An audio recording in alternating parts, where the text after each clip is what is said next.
simak bersama saudara bahwa pernyataan dari kuasa hukum yang menarik itu Mas Heri, bahwa salah satunya ketika ditanya jurnalis Kompas TV tadi apakah yakin PK ini akan dimenangkan begitu atau dikabulkan gitu ya.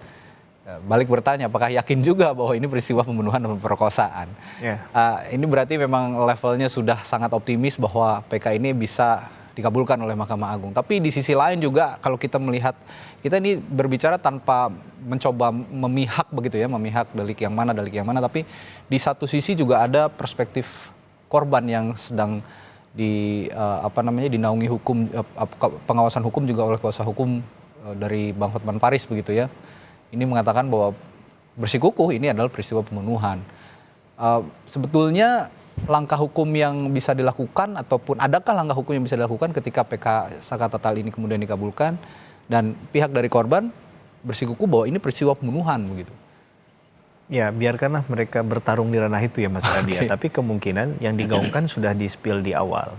Saya menggunakan istilah itu kembali ya, bahwa permintaan untuk tim pencari fakta, apapun namanya itu yang kemudian rasa-rasanya ingin dimunculkan kalau seandainya tadi benar apa yang Mas Radi sampaikan bahwa akan dikabulkan tuh PK-nya Saka Tatal. Jika demikian maka kemungkinan besar langkah terdekat yang akan dilakukan itu untuk memutus mata rantai perdebatan silang sengkarut perkara ini kan begitu.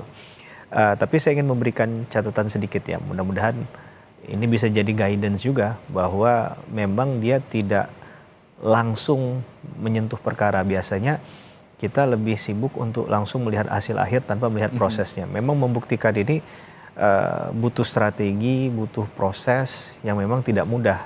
Dia nggak seperti simsalabim abrakadabra kemudian terjadi Mas Radi.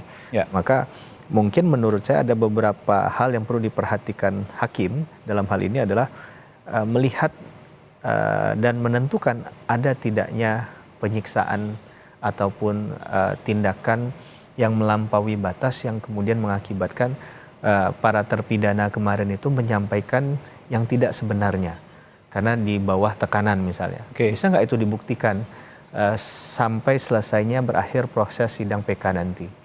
Nah itu akan mempengaruhi keyakinan hakim yang pertama ya menurut saya. Kedua adalah kita akan kembali kalau memang ini kita mau sama-sama menanggapi permainan tadi ya untuk menyoal ke awal lagi apakah ini pembunuhan atau kecelakaan tunggal, maka kita akan melihat transisi atau apalah namanya peralihan pelimpahan perkara dari satu Polres ke Polres lain. Nah, mengapa kemudian tadi ada revisi dasar yang pertama itu tidak digunakan? Karena kalau kita tidak menganalisa ini lebih jauh seakan-akan ini sudah salah saja, kan begitu. Tapi adakah catatan? Kan bisa saja terjadi mekanisme check and balances kan.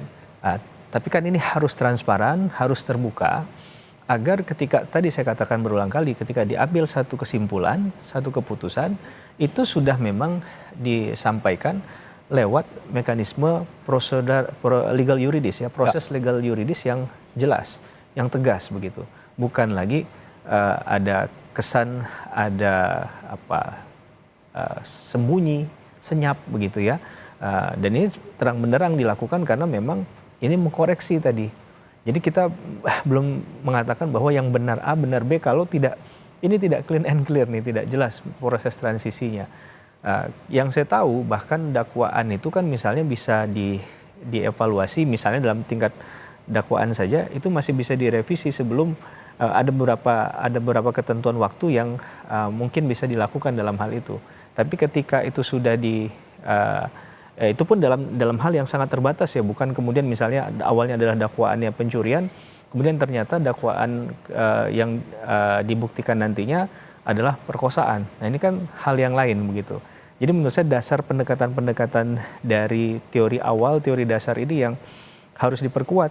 Karena kita nggak lagi bicara pada proses yang sudah lanjut, kita menyoal pada tahap-tahap awal dari hadirnya kasus ini jadi perdebatan publik.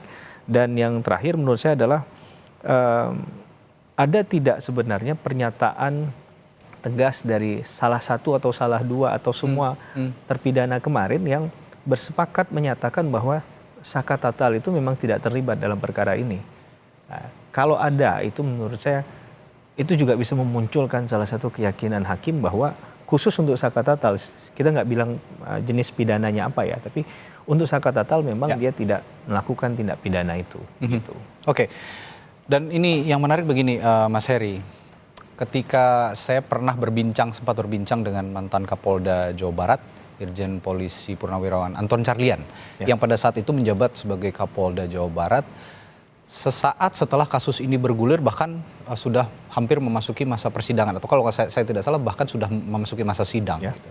Dan beliau mengatakan bahwa sebenarnya kasus ini pada saat bergulir begitu ya, mengapa bisa lama sekali baru ramai kembali sekitar 8 tahun kan rentangnya begitu. Ini sangat lama sekali. Ke 2024. Betul. Ini sangat lama sekali dan menurut Pak Anton Carlian pada saat itu saya berbincang, sepertinya peristiwa ini dianggap sudah benar-benar terjadi demikian rupa dan sudah inkrah begitu, dan dianggap tidak ada keanehan.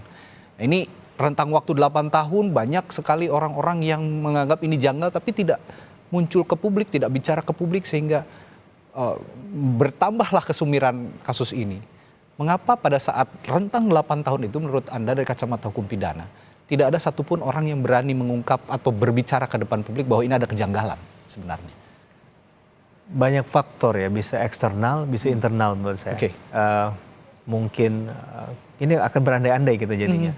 Apakah mereka juga terlibat dalam hal itu misalnya, kita nggak tahu sejauh mana, karena kalau kita ambil contoh Dede sajalah, kemudian Liga Akbar, itu kan memberikan keterangan yang sejauh ini diubah sendiri oleh yang bersangkutan, dan itu sudah menimbulkan akibat yang tidak kecil dampak hukumnya bagi pihak lain. 8 tahun penghukuman tanpa kalau memang benar ini adalah tidak benar atau sesat kita katakan, dia sudah dihukum atas keterangan yang tidak bisa dipertanggungjawabkan. Jadi saya juga ingin mengatakan bahwa keterangan yang disampaikan kalaupun mau diubah tadi itu jangan dianggap menyucikan semua perbuatan yang sudah dilakukan sebelumnya. Bahwa atas dasar keterangan ini jangan-jangan dalil untuk menyatakan si 8 orang yang lain atau 7 terpidana yang lain itu bersalah. Jangan-jangan itu ya.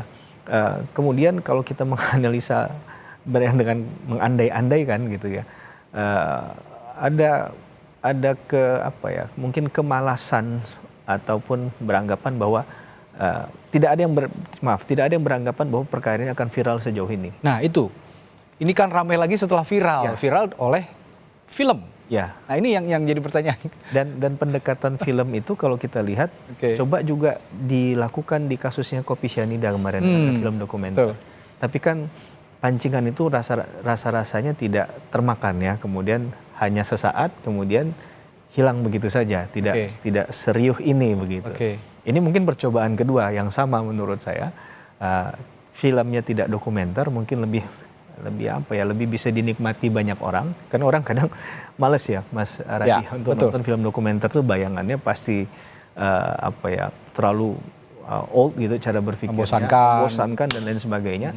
Maka dibuat pendekatan yang lain. Nah, berbondong-bondong lah orang menonton itu, dan kemudian mulai dimunculkan ada hal yang berkaitan dengan kasus 8 tahun yang lalu tadi untuk diviralkan kembali. Nah kita nggak tahu siapa yang memviralkan dengan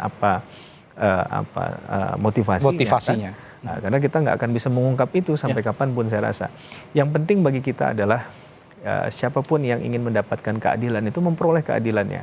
Apakah terpidana yang seharusnya tidak dihukum tadi memang terbukti dia bukan pelakunya dan tidak ada perbuatan pidananya, ya harus dibebaskan. Tapi bagi orang yang memang melakukan tindak pidana, ya asas legalitasnya jelas, tidak boleh ada satu perbuatan pidana yang lepas dari jeratan hukum. Maka dia harus mempertanggungjawabkan perbuatannya. Saya rasa itu pesan yang jelas dari pendekatan penegakan hukum pidana ya. Kalau memang tidak bersalah ya dipulihkan kembali namanya, dan yang sekarang memang masih ada upaya PK lagi juga sebenarnya ada 7 terpidana lain ya. Benar. Yang sekarang yang disebut bisa saja hasil sidang PK Saka Tatal ini juga menjadi kuncian begitu ya, menjadi cantolan untuk mereka mengajukan PK para 7 terpidana ini lagi. Kalau memang tidak bersalah ya dibuktikan tidak bersalah. Tapi intinya dalam kasus ini begini, kalau selain mereka yang sudah menjadi terpidana, sudah menjalani hukuman, ini dinyatakan benar-benar bersih atau tidak bersalah, atau memang terbukti bersalah begitu, itu memang pengadilan lah yang akan menentukan. Tapi di sisi lain kan ada juga lembaga peradilan yang kalau memang ini nanti dinyatakan peristiwa kecelakaan, ada yang miss juga dalam lembaga peradilan sepertinya.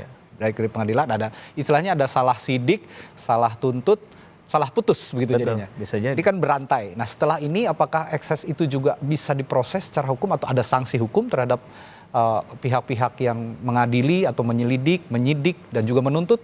Kita akan bahas nanti setelah jeda di Breaking News Kompas TV. Dipandurkan saya Adi Stilerasati. Sesaat lagi tetaplah bersama kami.